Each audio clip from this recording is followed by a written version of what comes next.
All right, welcome back to the Onebar and Lupagus show. I'm Onebar in one of my favorite shows that we do this offseason, the Vikings Perfect Offseason. We go through players we're going to cut, players we're going to re-sign, players we're going to let move on, free agency, and a full Viking 7-round mock draft, and come up with a squad that we hopefully will compete for a Super Bowl in 2025. That's exactly what we're doing here. Stick around. Let me know in the comments if I'm the worst GM ever, or if you get a little bit excited. Before we do that, hit that sub button. If you're watching this and not subbed, let's get to 14,000 subs. We're at like 13,200. Let's get to 14,000 subs. Let's do it. Some of these moves you're not going to like. You're not going to like. And, you know, I say perfect offseason.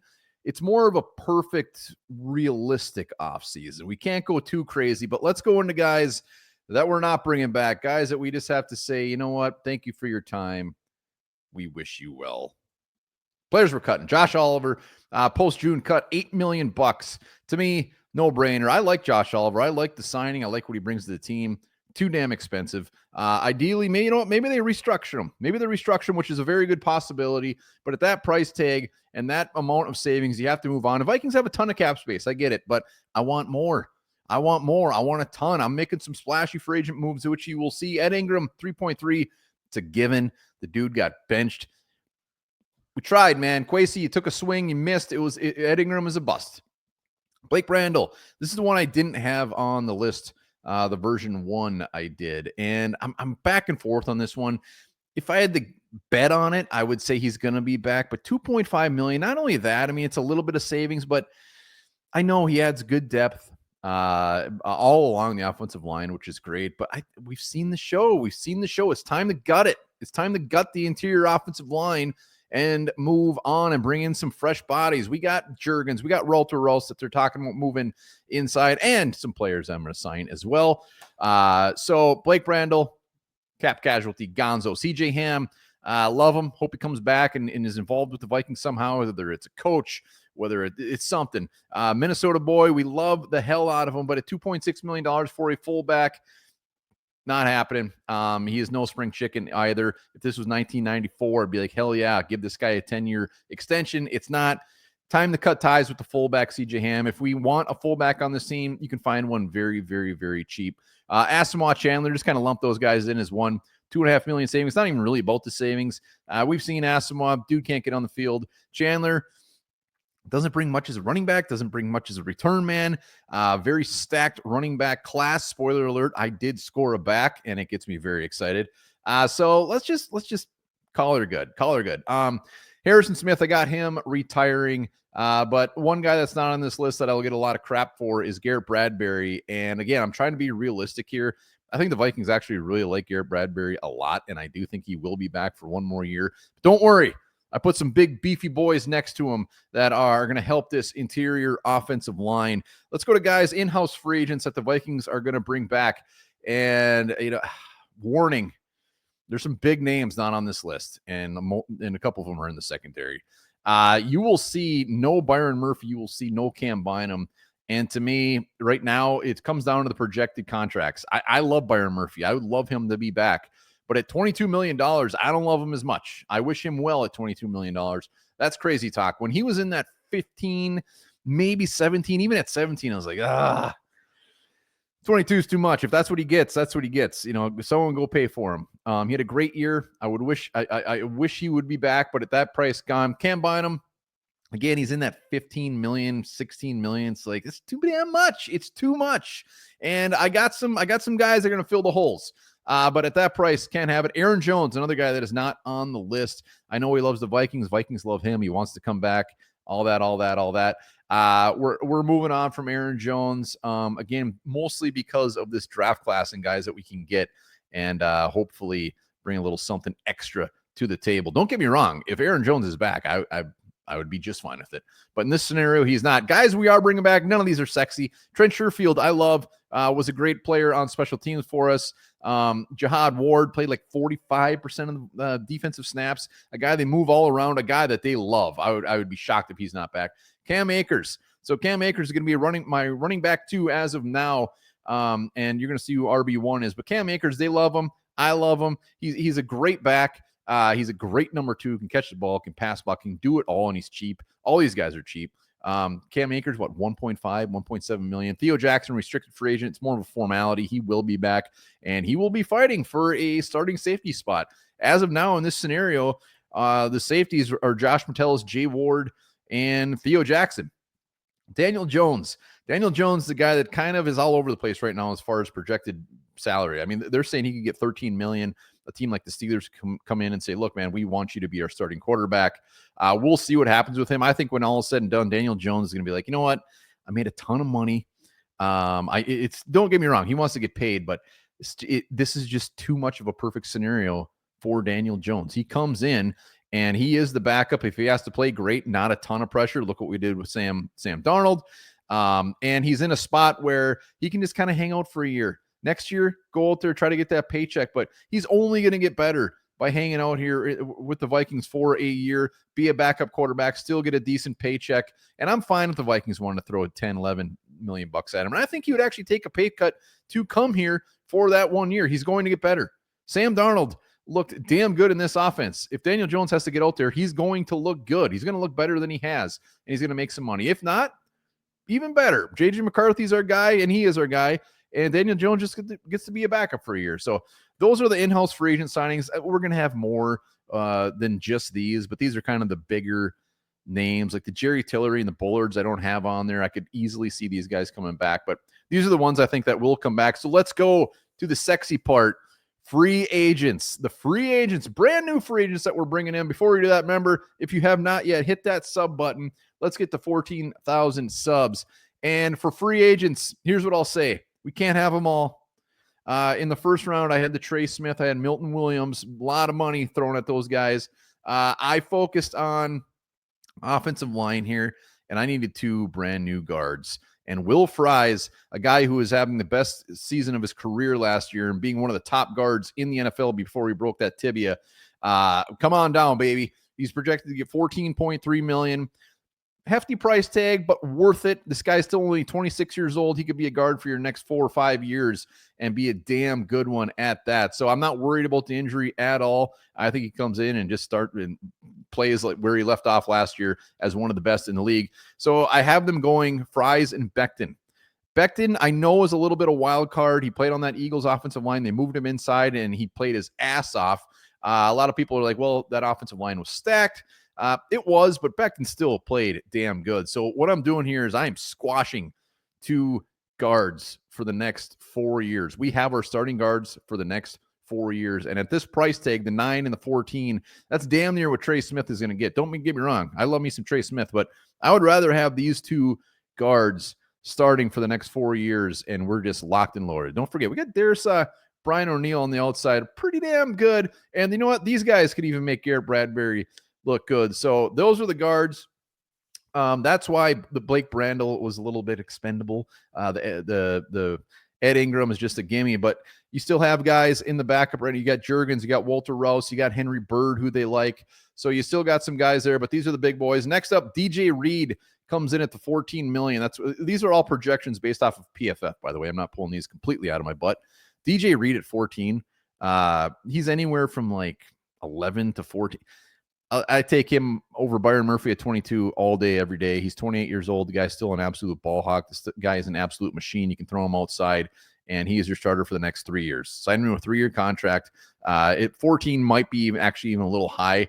DJ Reed, all the teams out there who want a cornerback are going to want DJ Reed, but we're going to need him. If Byron Murphy ain't out there right now, it's bleak. But don't worry, I'm hitting it up in the draft as well. So DJ Reed, DJ Jones, big man from the Broncos. He's no spring chicken. He's more of a 1-year rental guy that we just need to fill it in, because really I can't go get a Milton Williams if I'm spending this much on Reed and at the guard position. I'd love to, but DJ Jones comes in, run stuffer, always in the backfield, always making plays, a very good player, where him and Harrison Phillips are right now 2 starters, a potential 3rd in the draft that I'm going to get. And then you have Jalen Redmond as well, and maybe you bring back Jerry Tillery.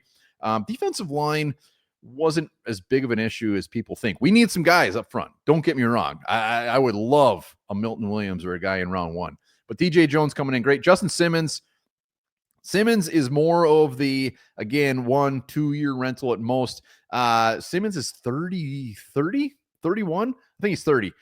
Still like 15 years younger than Harrison Smith. So he's like a rookie out there compared to this. And Simmons is still playing at a very, very decent level where he's going to be a starter in this league. Played for the Falcons last year, 2 picks, making plays back there. The guy's been a playmaker all of his career. And if we have to have him come in on a 1-2 year deal, until we figure out what we're going to do at safety without spending $19 billion.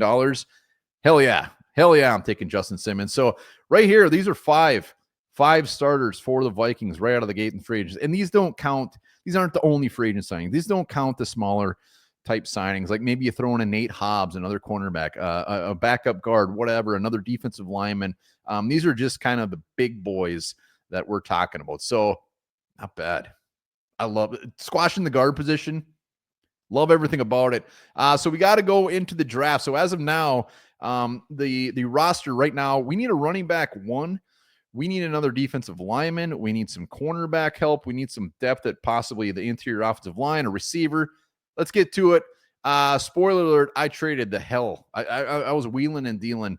I'll tell you this. The way I did this was I did one mock draft based off of the guys I cut in free agency. I didn't sit and do a bunch of mock drafts until I got the one I wanted.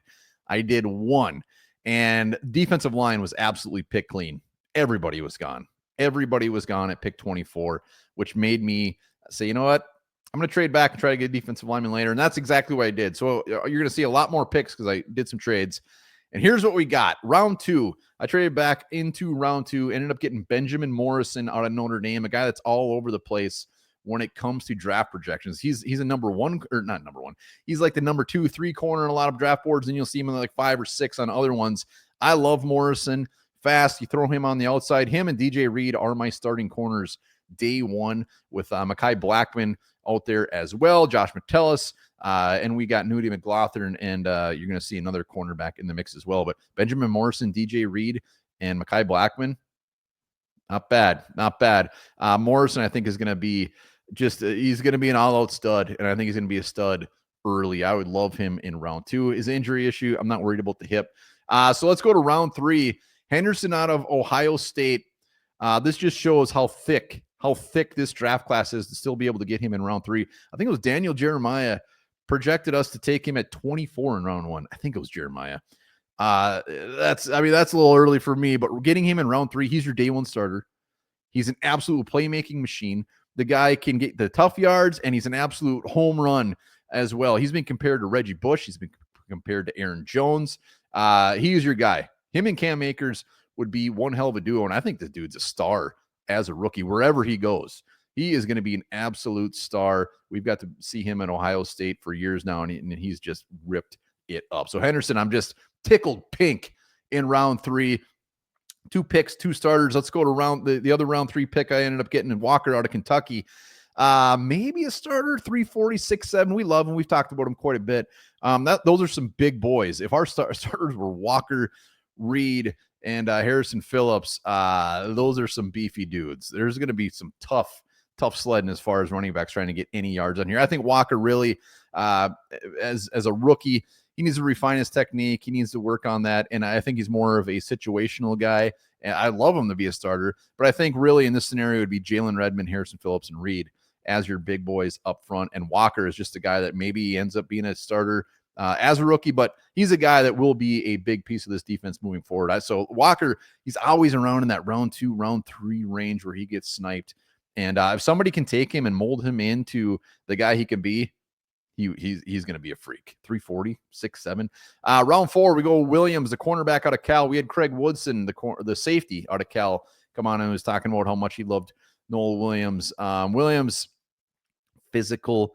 The dude wants to win, plays hard, and also has a knack for the ball. 7 interceptions this year. Williams is a guy that it seems that everybody kind of loves. And I think Williams, he's your number 4 corner as a rookie. He's fighting off the Nudie McLaughlins, but a guy that's going to see the field. He's going to see the field, and he's going to be out there chirping. So Williams, again, nose for the ball, very good cornerback. Round 4, Luke Condra out of Cincinnati, a guy that we've usually picked quite a bit in those mid rounds. Condra comes in. He's a guy that I could see being a very good backup in this league for years, potentially ended up being a starter. So he kind of takes over that role as far as some of the house cleaning we did at guard when it comes to depth. He's going to be competing with the Juergens, the Walter Rouses as being that number one backup corner or backup guard. Condra played a ton of games. He's ready to go. Nick Nash, wide receiver out of San Jose State. Didn't really address wide receiver in free agency. That's because I knew we were going to get some guy in the mid rounds like a Nick Nash. There's a ton of awesome, fantastic guys in the mid rounds at receiver that get me very excited. But Nash, what gets me excited about him, 6'3" slot receiver. Talk about matchup nightmare. 6'3" slot receiver. The guy tore it up at San Jose State. Over 100 receptions, good hands, good route runner, and as a playmaker. So Nick Nash comes in. I mean, realistically, he's fighting for that number 4 receiver. Maybe comes out and shocks the world and takes over Jalen Naylor's job, but that's a little crazy. Jake Majors, we did get a center round 5. Started a ton of games at Texas. The guy is just a beefy machine, high IQ, good technique, everything you want to see in a guy that could potentially be your starting center next year. I mean, that could happen. We get a guy like Majors in round 5 when Bradbury's gonzo. Majors is a guy that you can plug and play. It's just a matter of what his ceiling is going to be. Has he already reached his ceiling? And then Clay Webb, a guy that I just love in the late rounds. Clay Webb started off at Georgia, was one of the top recruits out of high school, ended up transferring to Jacksonville State where he played a ton and played at a very, very high level. Woo! Look at that. All right, so out of this, I mean, we got Morrison, Henderson, day one starters, Walker, potentially a starter, Williams, a role player, Condra, good depth, Nash, we'll see, Majors, potentially for the future, but could be a backup center as well. Clay Webb, probably practice squad. Going back to just the free agency signings, I mean, guard is an issue. The biggest concerns here is we didn't get that top D tackle either in the draft or in free agency as a guy that could be there for the next handful of years. And also safety. Safety really wasn't addressed. Justin Simmons, yeah, but we're going into it with Simmons, Metellus, Theo Jackson, and Jay Ward, which is a pretty big dip from Harrison Smith and Cam Bynum, but I think we will make do. We've got some damn good players on this defense, and we're stuck with Garrett Bradbury. That'll be the biggest thing everybody comes out. I'll just get crap for Garrett Bradbury still sticking around, but squashing that guard, revamping at the cornerback position, I could definitely live with this. Let me know in the comments how you feeling about it. Hit that sub. Let's get to 14,000. We'll be here all damn week talking Vikings.